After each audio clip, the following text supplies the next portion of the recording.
Presented by Monabik Music. माँ Bhagwati recording studio Khagaria. Music director DJ Munna Raj, Jhitki Bazar Madhubani.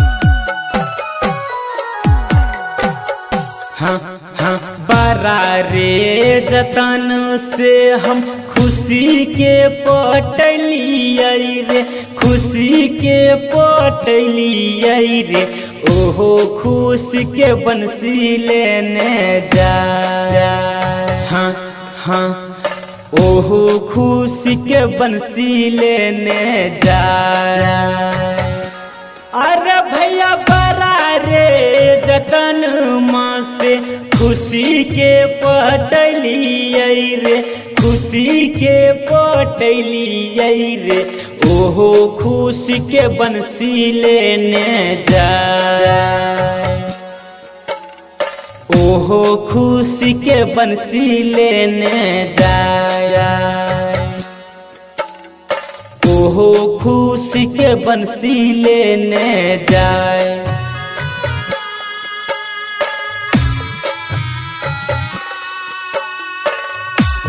अभी आप सुन रहे हैं खगड़िया से माँ भगवती रिकॉर्डिंग स्टूडियो की शानदार प्रस्तुति। Music director DJ Munna Raj, Jhitki Bazar Madhubani.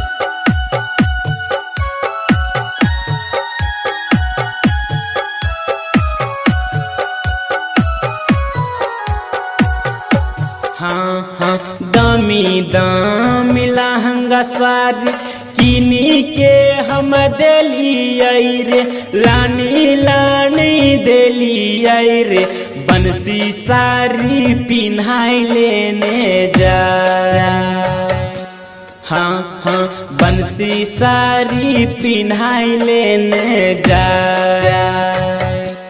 अरे भैया दामी दामी लहंगा सारी किनी के हम देलियै रे, लानी लानी देलियै रे। बंसी सारी पिन्हाई लेने जा। बंसी सारी पिन्हाई लेने जा। ओहो खुशी के बंसी लेने जा। Presented by Monabik Music. अभी आप सुन रहे हैं खगड़िया से माँ भगवती रिकॉर्डिंग स्टूडियो की शानदार प्रस्तुति। Music director DJ Munna Raj, Jhitki Bazar Madhubani.